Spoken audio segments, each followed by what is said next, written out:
यूनान में उमर काल में ही राजनीतिक सत्ता कुछ गुटों के हाथ चली गई और इस प्रकार से जो कि वहाँ के स्थानीय ग्रुप्स थे, some groups capture the authority. इधर भारत में पूर्व वैदिक काल में विभिन्न समुदायों ने, आर्यों के समुदायों ने अपने में से एक व्यक्ति को राजन माना और कह सकते हैं कि एक रिपब्लिक के रूप में, एक गणतंत्र के रूप में जनता की इच्छा से राजा के पद का सृजन हुआ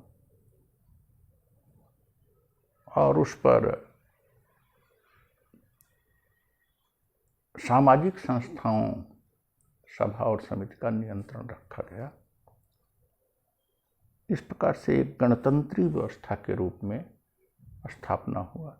लेकिन धीरे धीरे उत्तर वैदिक काल आते आते राजा का पद जब वंशानुगत हो गया और सभा और समिति की स्थिति कमजोर हुई, तो ऐसी स्थिति में यह राजतंत्र का रूप लेने लगा। फिर भी प्राचीन भारत में मौर्य काल के पहले अनेक गणतंत्र थे तो अनेक राजतंत्र थे और उत्तर वैदिक जनों में से कुछ जन अपने आकार में, अपनी समृद्धि में वृद्धि करके बड़े जन के रूप में आए और महाजनपद कहलाए। ये तो भारत की स्थिति है। चीन में एक बड़े क्षेत्र पर ईसा पूर्व की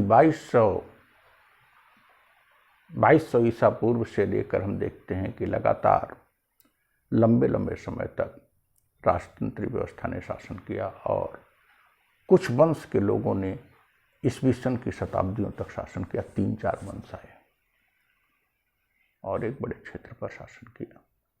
भारत में अपेक्षाकृत जो जन थे, छोटे थे, यद्यपि महाजनपद का आकार बढ़ा। यह मौर्य काल में बड़ा हो सका जब मौर्य काल में चंद्रगुप्त मौर्य ने एक बड़ा राज्य बनाकर साम्राज्य रूप दिया। यूनान में, जहां यूरोप का मूल है, यूरोप का राजनीतिक व्यवस्था जहां से जन्म लेती है, वहां यूरोप के यूनान में 7वीं-8वीं शताब्दी ईसा पूर्व ड्यूरिंग ओमर कुछ गुटों ने राजनीतिक सत्ता स्थापित की और गणतंत्र की स्थापना हुई। लेकिन गुटतंत्र से जब लोग अच्छा कार्य नहीं कर पाया तो उसके प्रतिक्रिया में तानाशाही का जन्म हुआ, टिरेनी का जन्म हुआ, निरंकुश तंत्र आया तानाशाही का। लेकिन तानाशाही जब फेल होने लगी तो कुछ ही वर्षों में वहां कुछ विशिष्ट लोगों का शासन शुरू हुआ, एरिस्टोक्रेसी आ गया। फिर एरिस्टोक्रेसी के विपरीत भी आवाज उठी और कुछ क्षेत्रों में लोकतंत्र आ गया। इस प्रकार से 400-500 सालों में ही यूनान में ओलिगार्ची,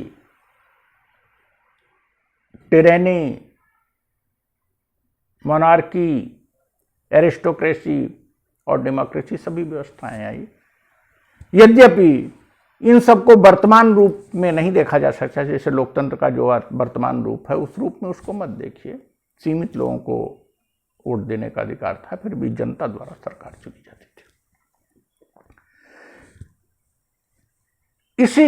इनके विपरीत भी चीजें आई, जैसे लोकतंत्र विभत्स होगा तो क्या होगा,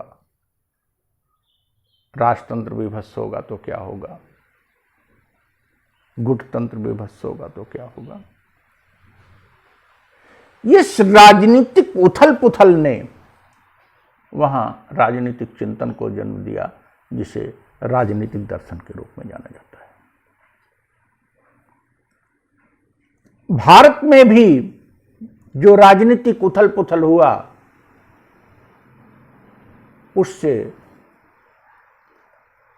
राजनीतिक चिंतन का जन्म हुआ, लेकिन यह राजनीतिक चिंतन सामाजिक चिंतन से जुड़ा हुआ रहा और सामाजिक चिंतन के पैरेलल उसी से जुड़कर धर्म के अधीन ही रहा और यहाँ सूत्र और स्मृतियों के रूप में राजनीतिक चिंतन भी सामने आए, जिसमें सामाजिक चिंतन, आर्थिक चिंतन भी समाविष्ट है। वहाँ यूरोप में तर्क, बुद्धि, न्याय, सत्ता, इन सब पर विचार होने लगा विस्तृत पैमाने पर।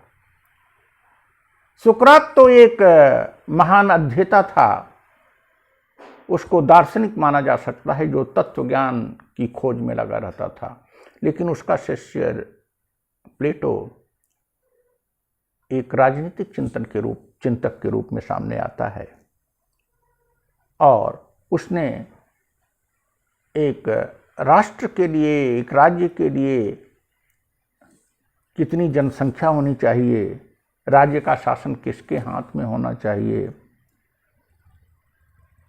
दार्शनिक राजा की उसने कल्पना की और दार्शनिक राजा कैसे बनेगा, इसके लिए शिक्षा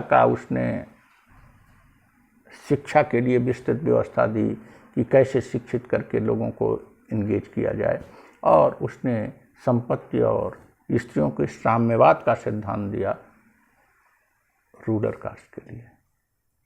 जो शासक वर्ग होगा उसकी संपत्ति नहीं होनी चाहिए और स्त्रियों का भी उसका अधिकार नहीं होना चाहिए। वहाँ उस वर्ग की स्त्रियां भी किसी एक की संपत्ति नहीं होंगी। इस प्रकार से प्लेटो की जो पुस्तक आई रिपब्लिक, इसको पहला राजनीतिक दस्तावेज माना जा सकता है, राजनीतिक चिंतन का दस्तावेज माना जाता है। उसने एकेडमी खोली जिसमें दर्शन की शिक्षा दी जाती थी, खास करके राजनीतिक दर्शन की, और उसी एकेडमी का एक छात्र था अरिस्टोटल, जो कि उसका शिष्य था। और अरिस्टोटल ने तमाम बातों में अपने गुरु की ही आलोचना की, लेकिन उसने मनुष्य को एक राजनीतिक एनिमल बताया, पॉलिटिकल एनिमल, और राज्य को आवश्यक माना। मानव के कल्याण के लिए राज्य के अस्तित्व को आवश्यक माना। उसने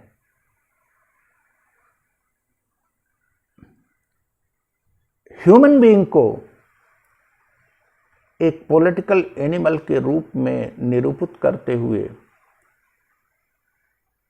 राज्य के लिए सबसे अच्छी व्यवस्था उसने माना पॉलिटी और एरिस्टोक्रेसी का समन्वय।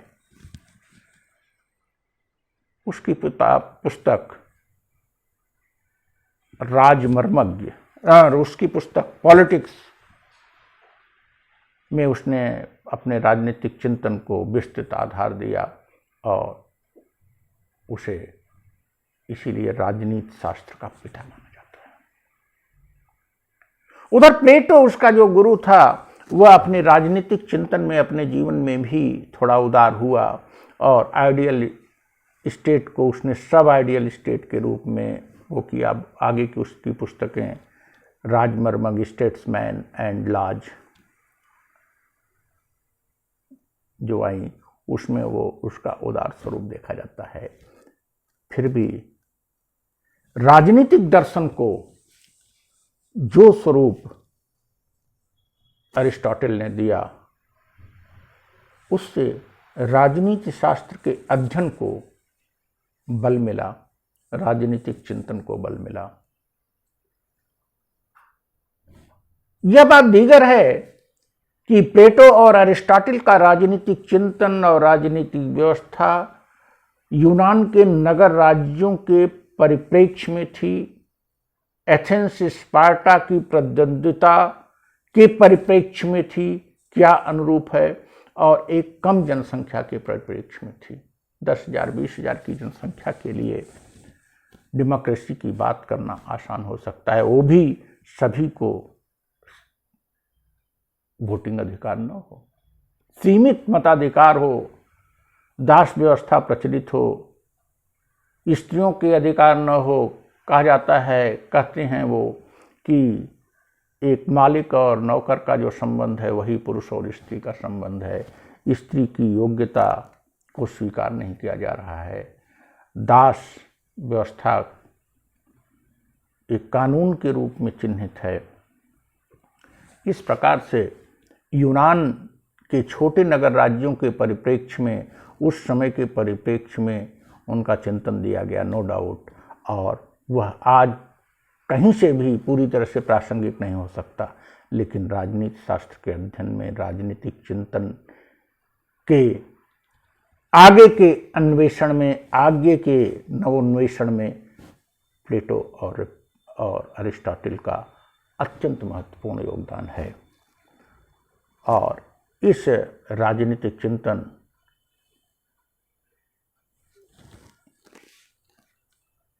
के आधार पर, इसको आधार बनाकर न केवल यूरोप के अपितु अन्य देशों के भी राजनीतिक चिंतक आगे बढ़े, इस बात को इनकार नहीं किया जा सकता। इधर दूसरी तरफ भारत में इस दौर में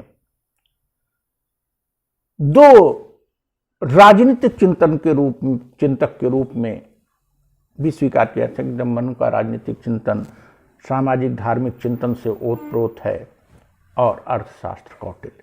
तो कौटिल्य और मनु ने राजनीतिक चिंतन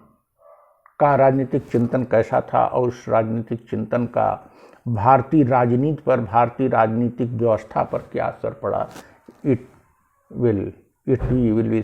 we will see in our next video। लेकिन यहाँ एक चीज स्पष्ट है कि प्लेटो अरिस्टोटल के काल में राजनीतिक दर्शन एक महत्वपूर्ण अध्ययन के विषय के रूप में और राजनीति करने वालों के मार्गदर्शक दिशा निर्देश के रूप में स्थापित हुआ। Thank you.